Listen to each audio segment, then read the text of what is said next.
Tripura Sundari Ashtakam by Sri Adi Shankaracharya.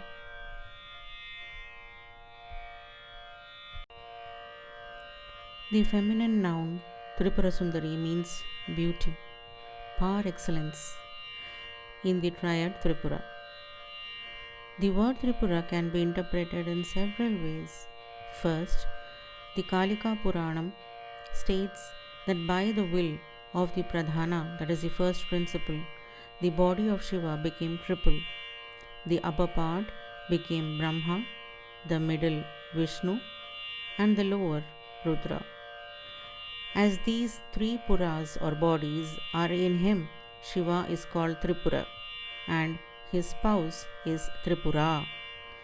In this context, it is interesting to note the following. In Andhra Pradesh, about 20 kilometers from Kalahasti, there is a small Shiva shrine and lingam at Gudimalla. It is believed this Shiva lingam was installed by Parasurama. The lower part bears the form of a Gandharva, the middle part that of Parasurama with a turban, and the upper part that of the Shivalinga. Under a curse, once Brahma became a Gandharva by name Chitrasena.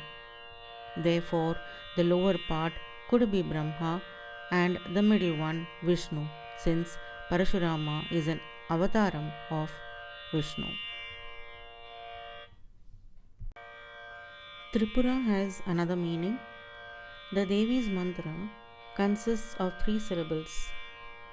The Panchadashakshari mantra. It is composed of 3 peaks, which is Kuta, namely Vagbatu Kuta, Kamaraja Kuta, and Shakta Kuta.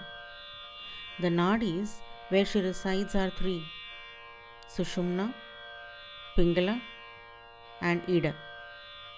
Her Shaktis are 3: Ichha Shakti, Kriya Shakti, Jnana Shakti. Kadambavanacharinīm Munikadambakādambinīm Nitambajita-bhūdharām Suranitambinī sevitāṃ Navamburuhalocanām Abhinavambudasyamalām Vilochana-kutumbinīm Tripura-sundarím āśraye. Kadambavanavasinīm Kanakavallakī-dhārinīm Maharhamani-hārinīm Mukhasamullasad-varunīm Dayavibhavakarinīm Visharadalochinim charinīm Trilochana-kutumbinīm Tripura-sundarím āśraye. Kadambavana-shalaya Kuchabharollasanmalaya Kuchopamita-shailaya Guru-kripala-sadvelaya Madaruna-kapolaya Madhuragita-vachalaya Kayapi-ghana-nilaya Kavachita-vayam līlaya.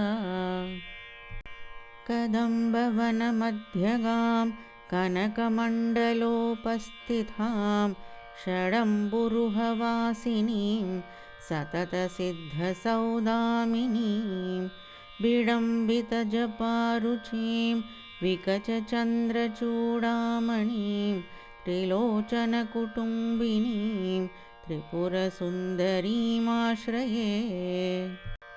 Kucāñcita-vipañcikām Kutila-kuntala-alankritāṃ Kushoshayanivāsinīm Kutila-chitta-vidveshinīm Madaruna-vilocanām Manasi-jari-sammohanīm Matanga-munikanyakām Madhurabhāṣinīm āśraye. Smaret prathama-pushpinīm Rudhira-bindu-nīlāmbarām Grihita-madhupatrikām Madhuvighūrna-netrām chalam Ghanastana-bharonnataām Galita-chūlikām shyāmalām त्रिलोचनकुटुम्बिनीं त्रिपुरसुन्दरीमाश्रये। सकुङ्कुमविलेपनाम् अलकचुम्बिकस्तूरिकां समन्दहसिते क्षणां सशरचापपाशाङ्कुशाम् अशेषजनमोहिनीम् अरुणमाल्यभूषाम्बरां जपाकुसुमभासुरां जपविधौ स्मरेदम्बिकाम्। पुरन्दरपुरन्द्रिका चिकुरबन्धसैरन्ध्रिकां पितामहपतिव्रतां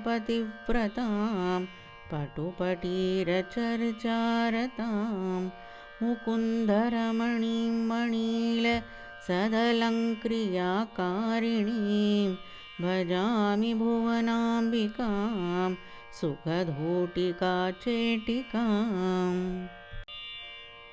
ॐ इति श्रीमच्छङ्कराचार्यविरचितं त्रिपुरसुन्दर्यष्टकं समाप्तम्।